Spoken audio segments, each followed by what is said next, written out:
Good morning MBA second semester human resource management की आज की क्लास है अपनी। टॉपिक अगेन एचआरएम के पर्पस से काफ़ी important, that is training and development. Last question अपन ने पढ़ा था कि बीइंग एज ए एचआर हमें आइडेंटिफाई करना होता है कि organizational level, individual level, job level या फिर किसको उनसे एम्प्लॉय को ट्रेनिंग की रिक्वायरमेंट है, तो हम लोग ट्रेनिंग नीड एनालिसिस को फाइंड आउट करते हैं। अब हम बात करते हैं ट्रेनिंग और डेवलपमेंट की। ट्रेनिंग क्या था? ट्रेनिंग है प्रोसेस जिसके अंदर किसी काम को करने के लिए यानी किसी जॉब को परफॉर्म करने के लिए नॉलेज और स्किल्स को इनका इन्हेंसमेंट हो सके, उसको बढ़ाया जा सके, उस चीज़ को कहा जा रहा है training. It is an organise process, क्योंकि एक सोचा समझा हुआ सिस्टमेटिक तरीके से ये प्रोसीजर होता है।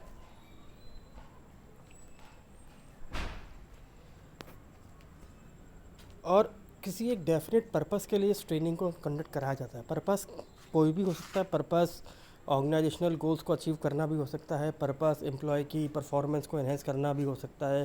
पर्पस डिपार्टमेंट्स के गोल्स को अचीव करना भी हो सकता है। तो ट्रेनिंग का पर्पस कोई भी हो सकता है, but without purpose training conduct नहीं हो सकती। इसलिए हमें पर्पस पता होना चाहिए जिसके लिए हम ट्रेनिंग करवा रहे हैं। ट्रेनिंग क्या है? ये जॉब रिक्वायरमेंट और present competence of an employ, इस गैप को दूर करती है। मान लीजिए मुझे एक जॉब के लिए सिलेक्शन किया गया, बट उस जॉब को करने का क्या है कि मेरे पास कॉम्पिटेंसी नहीं है, स्किल्स नहीं है। तो सबसे पहले मैनेजमेंट या एचआर मुझे क्या देगा? वो मुझे देगा ट्रेनिंग, ताकि मैं उस जॉब को परफॉर्म करने के लिए कैपेबल बन सकूँ। तो ये हम लोग एक पर्पस देख रहे हैं। और ये जो मेरा गैप था कि इस जॉब को परफॉर्म करने के लिए मुझे जो स्किल्स चाहिए थी वो मेरे पास नहीं थी, तो इसलिए उन्होंने मुझे ट्रेनिंग प्रोवाइड करवाई। तो ये हम कह रहे हैं training to fulfil the gap between the job performance और the competency of the employees. उसके अलावा क्या है? ट्रेनिंग एक ऑर्गेनाइज प्लान एफर्ट भी होती है, जिसके अंदर वो अपने एम्प्लॉयज़ को फैसिलिटेट करते हैं ताकि लर्निंग हो सके और जॉब रिलेटेड कॉम्पिटेंसीज़ को बढ़ाया जा सके, जो हमने पहले डिस्कस किया। तो जो कॉम्पिटेंसीज होती है वो कौन सी होती हैं? जैसे नॉलेज, स्किल्स, बिहेवियर, ये सारी चीज़ें कॉम्पिटेंसी के अंदर आती हैं जो एक एम्प्लॉय में होना चाहिए to perform a particular job. तो गोल क्या है किसी ट्रेनिंग का? Masters in knowledge, skills and behaviour, ताकि वो डेली बेसिस पर उसको यूज़ करे और उस यूज़ को करते करते एक कॉम्पिटिटिव एडवांटेज वो दूसरों के मुकाबले में आ सके और कंपनी कि वो एक इंटेलेक्चुअल कैपिटल के तौर पे काम आ सके। तो अगर हम ट्रेनिंग किसी एम्प्लॉय को दे रहे हैं, बीइंग एज अ थेरेपी समझ लीजिए, तो उसको हमें क्या करना है? एज ए इंटेलेक्चुअल कैपिटल के तौर पे यूज़ में रखना है। इंटेलेक्चुअल कैपिटल क्या होती है? इंटेलेक्चुअल कैपिटल के अंदर आती है बेसिक स्किल्स। स्किल्स का मतलब है कि किसी जॉब को करने के लिए कौन सी स्किल्स एक पर्सन में होनी चाहिए, वो skills. Advance skill, technology use करने के साथ साथ कोई एडवांसमेंट, अपग्रेडेशन, और उसको वो शेयर कर सके इन्फॉर्मेशन अदर कलीग्स के साथ, अदर एम्प्लॉयज़ के साथ। कस्टमर्स की वैल्यू को समझना, being as a organisation personal, कि मैं भले ही ऑपरेशन में हूँ, मैं चाहूँ फिनेंस में हूँ, तो मुझे ये भी समझना है कि कस्टमर कितना इम्पोर्टेंट है मेरे लिए, और यदि कस्टमर सेटिस्फाइड होगा तो ऑर्गेनाइजेशन रन करती रहेगी। ये हमें समझना है उसमें। और इसके अलावा सेल्फ मोटिवेटेड क्रिएटिविटी, अपने आप में भी वो क्या है? सेल्फ मोटिवेट रहे और अपने लिए भी कुछ न्यू ऑप्शंस ढूंढता रहे ताकि वो ऑर्गेनाइजेशन के फेवर में यूज़ में आ सके।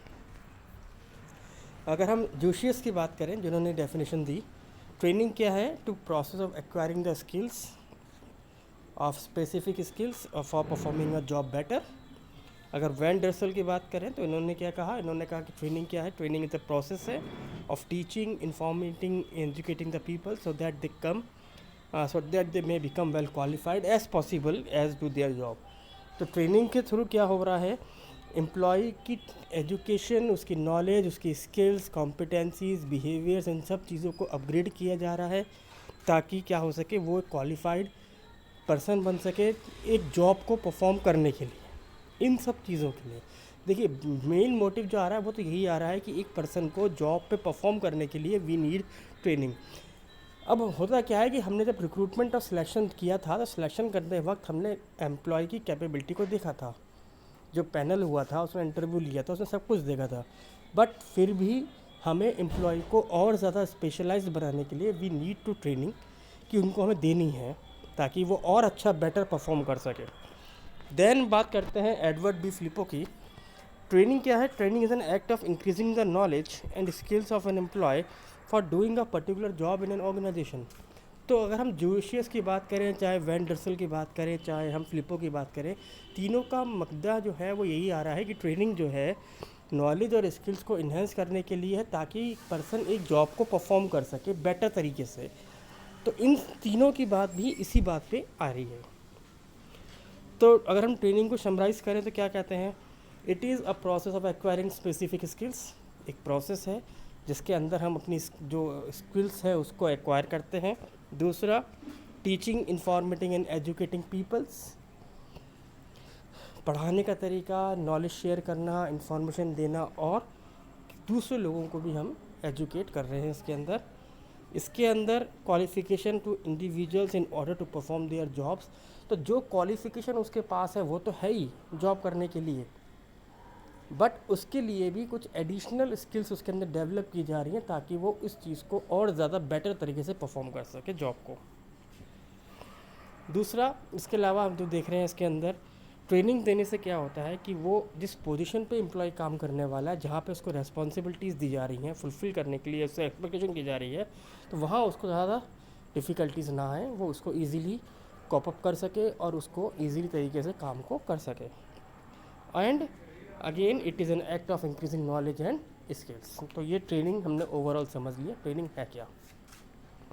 अब बात करते हैं ट्रेनिंग एंड डेवलपमेंट की। सबसे पहली बात, ट्रेनिंग जो है शॉर्ट टर्म होती है, ये याद रखिएगा। It is design for non managers. Non managers इसलिए कहा है ताकि पर्सनल जो टेक्निकली वर्क पे हैं या फिर ऐसी जगहों पर हैं जहाँ पे ट्रेनिंग की रिक्वायरमेंट है ही, जैसे मशीन्स पे काम करने वालों के लिए, या फिर यूँ कहें कि जहाँ पे फिज़िकली वर्क ज़्यादा किसी एम्प्लॉय को करना है या ज़्यादा उसको फिज़िकली वर्क के साथ टेक्निक्स भी यूज़ करनी है, टेक्नोलॉजी भी यूज़ करनी है, तो उनको लोगों के लिए वी नीड ट्रेनिंग, और उनको हम नॉन मैनेजर मान के चल रहे हैं। तो ऐसे लोगों के लिए हम शॉर्ट टर्म ड्यूरेशन के लिए ट्रेनिंग अरेंजमेंट किया जाता है। डेवलपमेंट जो होता है वो लॉन्ग टर्म होता है, ये याद रखिएगा। जैसे ट्रेनिंग शॉर्ट टर्म है और डेवलपमेंट लॉन्ग टर्म है, क्योंकि जो ट्रेनिंग के अंदर आपने सीखा उसको आप कैसे इम्प्लीमेंट और एग्जीक्यूट करते हुए मैनेजरियल लेवल पे होने पे पहुंचते हैं और उसको यूज़ करते हैं ताकि आप एक डेजिग्नेशन, एक पोजीशन को सिक्योर कर सकें। तो यदि आज आप मान लीजिए किसी लोअर लेवल एम्प्लॉय से आपने अपने कैरियर की शुरुआत की, ट्रेनिंग करते गए, ट्रेनिंग के बाद आपने उसको अच्छी तरह से एग्जीक्यूट किया और धीरे धीरे आपने अपने आप को डेवलप करते हुए आप एक सीनियर लेवल तक पहुंचते हैं, तो यानी कि आपने अपने ट्रेनिंग का डेवलपमेंट भी किया। तो आपने ट्रेनिंग भी ली और अपने आप को आपने डेवलपमेंट भी किया, ये है। तो डेवलपमेंट लॉन्ग टर्म है क्योंकि ये कंटिन्यू आपके साथ चलता रहेगा, और ट्रेनिंग जो है शॉर्ट टर्म है, वो एक पर्टिकुलर टाइम पीरियड के लिए आपको दी गई थी। अब आपको उसी के भरोसे अपना डेवलपमेंट सोचना है। अगर हम प्रोसेस की बात करें,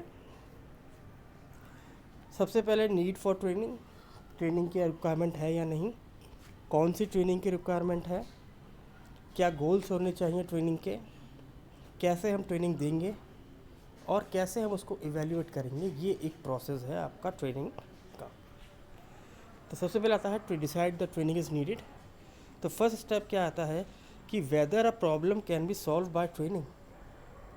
आप जिस एम्प्लॉय को या जिस पोस्ट पे काम करने के लिए आप जिस काम के लिए ट्रेनिंग सोच रहे हो, क्या ये प्रॉब्लम का सॉल्यूशन है, फर्स्ट आपको स्टेप में ये सोचना है। दूसरा, इसके अंदर आप क्या सोचेंगे, क्या इसके लिए हम लोग कोई लीगली हमें कोई ऑब्लिगेशन है कि हमें करनी ही करनी चाहिए, या फिर या इससे जॉब को परफॉर्म करने में मदद मिलेगी, या फिर हम देख सकते हैं क्या हमें कोई कॉम्पिटिटिव एडवांटेज और प्रॉफिट होने वाला है ट्रेनिंग प्रोग्राम कंडक्ट कराने के बाद। तो ये हमारी फर्स्ट स्टेप है, क्या हमें ट्रेनिंग की नीड है। तो ट्रेनिंग की नीड में हमें क्या ढूंढना है, ट्रेनिंग की नीड में हमें ढूंढना है क्या हमें लीगली ऑब्लिगेशंस हैं, क्या इससे हमारे कंपटीशन और प्रॉफिटेबिलिटी कॉम्पिटिटिव एडवांटेज और प्रॉफिटेबिलिटी बढ़ेगा, और या क्या हमारी जॉब्स पे काम करने वालों की स्किल्स को इन्हेंस करना ज़रूरी है। तो फर्स्ट आपका नीड हो गई। उसके बाद आपको देखना है कौन सी ट्रेनिंग आपको अरेंज करनी है। जो एम्प्लॉयज़ होते हैं वो खुद अपने आप क्या करते हैं, आपको वैल्यूबल इन्फॉर्मेशन दे रहे हैं। जैसे हमने देखा था पहले कि आप अपने एम्प्लॉयज़ के साथ सेटिंग करिए, उनको एक एनवायरनमेंट दीजिए, उनके साथ आप सेशन अटेंड करिए ताकि वो अपनी प्रॉब्लम्स के साथ आपको आ सकें आपके साथ। तो इसके अंदर हमें क्या करना है, हमें एम्प्लॉयज़ के साथ वही देखना है क्या उनको कौन सी प्रॉब्लम है और उनको कौन सी ट्रेनिंग की रिक्वायरमेंट लग रही है। अगर उनको लगता है कि नहीं जॉब को परफॉर्म करने के लिए ट्रेनिंग रिक्वायरमेंट है, तो कौन सी ट्रेनिंग है वो भी वही आपका एम्प्लॉय बताएगा आपको। ऐसे ही जब एक ट्रेनिंग की रिक्वायरमेंट पता लग जाती है कि हाँ अब हमारे एम्प्लॉय को ट्रेनिंग की रिक्वायरमेंट है, तो इसका मतलब है कि कौन सी ट्रेनिंग चाहिए यही ज़रूरी नहीं है। कई ऑर्गेनाइजेशन क्या सोचती हैं, अगर उनको ये पता लगता है कि एम्प्लॉयज़ कह रहे हैं कि नहीं we need training to perform a job better, तो हमें फिर ये नहीं सोचना पड़ता कि हमें क्या ट्रेनिंग है और कौन सी ट्रेनिंग देनी है। हमें सिर्फ उनके लिए ट्रेनिंग अरेंजमेंट करवाना है ताकि उनसे उनकी प्रॉब्लम जो है सॉल्यूशन उसमें उसका हो जाए। तो इसके अंदर हम ये देख सकते हैं कि ट्रेनिंग से मेन फोकस क्या करना है। ट्रेनिंग का मेन फोकस है उसकी परफॉर्मेंस का इन्हेंसमेंट और उसका अपग्रेडेशन। थर्ड आता है आपका identify the goals and objective. एक बार हमने देख लिया कि ट्रेनिंग की रिक्वायरमेंट है, हमें पता लग गई, एम्प्लॉय ने अपने आप को प्रिपेयर कर लिया फॉर द ट्रेनिंग। अब हमारे सामने एक क्लियर गोल आता है और एक एम्प्लॉयर को ये बताना है कि what want their employees to do, कि एम्प्लॉयज़ को ट्रेनिंग में क्या सीखना है और कैसे वो उसको एग्जीक्यूट करेगा। वो ये चीज़ें अपनी ऑर्गेनाइजेशन जो है एम्प्लॉयज़ को कम्युनिकेट कर देगा। देखिए आप सबको पता है, हमने पहले भी पढ़ा, ट्रेनिंग में मनी और आपका टाइम दो रिसोर्सेज इन्वॉल्व होते हैं। तो मैनेजमेंट अगर एम्प्लॉय को पहले बता देगा कि हम आपके लिए ट्रेनिंग अरेंजमेंट करवा रहे हैं, हम आपको ट्रेनिंग दे रहे हैं, क्यों दे रहे हैं और हम आप इस ट्रेनिंग के बाद आपसे क्या एक्सपेक्ट कर रहे हैं, अगर आप क्लियरली गोल बता देंगे तो एम्प्लॉय जो जो ट्रेनिंग अटेंड करने जाएगा उसको उसकी लर्निंग में उसका इंटरेस्ट भी आएगा, और यदि इसको लगता है कि वहाँ मेरा डेवलपमेंट होगा उस ट्रेनिंग से, तो उसको वो विलिंगली करना भी चाहेगा, अटेंड भी करेगा और कंप्लीट भी करेगा। तो management should communicate their goals कि हम लोग ट्रेनिंग क्यों कराना चाह रहे हैं, देन इम्प्लीमेंट द ट्रेनिंग। जब आप ट्रेनिंग को इम्प्लीमेंट करें तो ध्यान रखिएगा ट्रेनिंग जो है एक प्रोफेशनल के थ्रू ही दिलवानी चाहिए। पर्सन वो होना चाहिए जो अपने फील्ड में एक्सपर्टाइज हो, नॉलेजेबल हो, और काफ़ी टाइम पीरियड से ऐसी ट्रेनिंग्स वो कंपनीज़ में वो ऑर्गेनाइज करते आ रहे हैं। देखिए अब कुछ ऑर्गेनाइजेशन क्या करती हैं, जैसे मान लीजिए ट्रेनिंग के लिए जो अगर मान लीजिए लोअर लेवल पे एम्प्लॉय हैं, तो जो उनके सुपीरियर है अगर वो एक्सपीरियंसड है, तो कुछ लोग उन्हीं से ही ट्रेनिंग प्रोग्राम कंडक्ट कराते हैं। वो क्यों कराते हैं, रीज़न ये है ताकि जो लोअर और सीनियर का जो बीच का गैप है ना, वो थोड़ा रिलेशनशिप मेंटेन हो सके, दोनों के बीच में हेल्दी रिलेशन डेवलप हो सके, क्योंकि उन्हीं सुपरवाइज़र को उन्हीं एम्प्लॉय से काम करवाना है।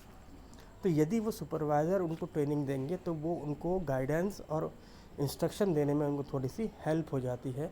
और जब एम्प्लॉय को पता है कि सामने वाला सुपरवाइज़र मुझे अब अगले साल तक पूरे साल वॉच करने वाला है, तो वो भी क्या करेगा, वो भी विलिंगली और इंटरेस्टली उस प्रोग्राम को देखेगा। देन आता है आपका इवैल्यूएशन। एक बार ये श्योर हो गया कि ट्रेनिंग प्रोग्राम के गोल्स क्या हैं, कौन ट्रेनिंग प्रोग्राम देगा, इंस्ट्रक्टर कौन है, इसके अलावा ट्रेनिंग का कंटेंट हमने पहले बना ही लिया है, तो अब हमें उसकी इफ़ेक्टिवनेस को भी देखना पड़ेगा। इफ़ेक्टिवनेस देखने का तरीका वही है, we can get the feedback from the supervisors, जो कि उन एम्प्लॉय के साथ काम करेंगे। आफ्टर कंप्लीशन ऑफ ट्रेनिंग वो देखेंगे कि क्या इसका क्या रिज़ल्ट रहा है, क्या फ़ीडबैक है।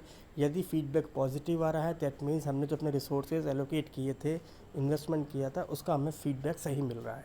और यदि नहीं है then we have to think again, new तरीके से हमें एम्प्लॉयज़ से बात करनी पड़ेगी और ट्रेनिंग का मॉड्यूल डिज़ाइन करना पड़ेगा।